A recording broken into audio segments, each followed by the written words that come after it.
We're here today at Black Wall Street. We're hosting our first community conversation. We have this bold community goal that by 2035, all youth will graduate from high school, community, career, and college ready. And so we're here today to talk to the community about that. I've been on the committee that's kind of helped with formulating what it is we're going to be talking about. We do not speak for nor fully represent the community, so it's really important that we're having these events and having these conversations with others to really get different insight and perspective. It's not just about obtaining information from community, but using this as a starting place of building relationships so that it's ongoing. What does community mean to you? Really excited about the turnout today and just the room being filled up with so much energy and so many conversations around what it's really going to take for us to get to our bold community goal. I hope that the people that are here shared out what they experienced, the good food, the good company, the good conversation, and just how we showed up here again and being led by community.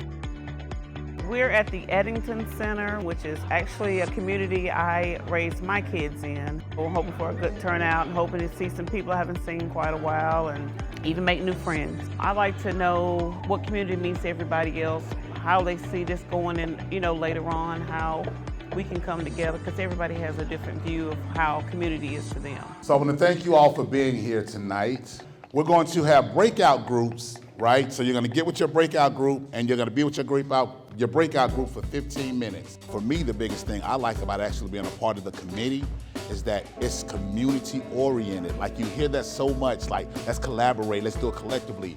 The United Way specifically designed this to be wrapped around members in the community that's doing work in the community. We have a lot of healing to do. Having things like this kind of brings people together to share, and you actually can hear what everybody's feeling, because you don't usually have these. Because of COVID, we don't have these opportunities to get together. Now we all can see each other's faces and share stuff and have a better connection. It's more than just being about me and the community. I'm looking forward to my children not only getting the education that they need, but also getting the community support that they need through this type of initiative. So we're out at La Milpas in Emma, and this is a community that has a lot of folks who are recent immigrants here, a lot of folks in the Latinx community, a lot of native Spanish speakers. And so this was a great opportunity to partner with La Milpas to host a community conversation to ensure that we're getting folks from this neighborhood and their perspective into our thinking about where we want to go for the next 100 years. When you're hearing this question, just feel free to raise your hand or even interject what comes to mind. My name is Valine and I am a parent of a student in Asheville City Schools. And I was interested in the community conversation because my child is a junior in high school.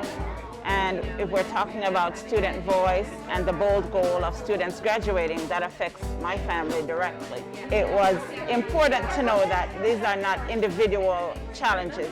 The challenges are throughout the community and that we're taking a step to address them.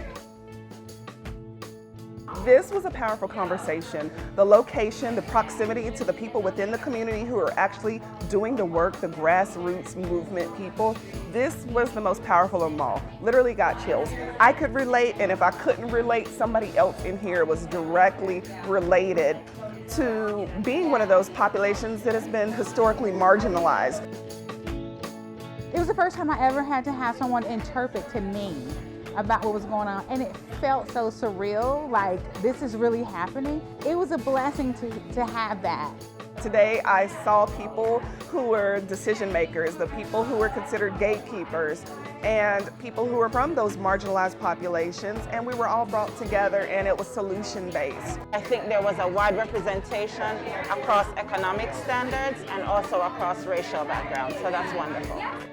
I just appreciate this series because this is needed. This is an environment, it's therapeutic, it's solution-based, and so many people have so many stories to tell that don't get heard.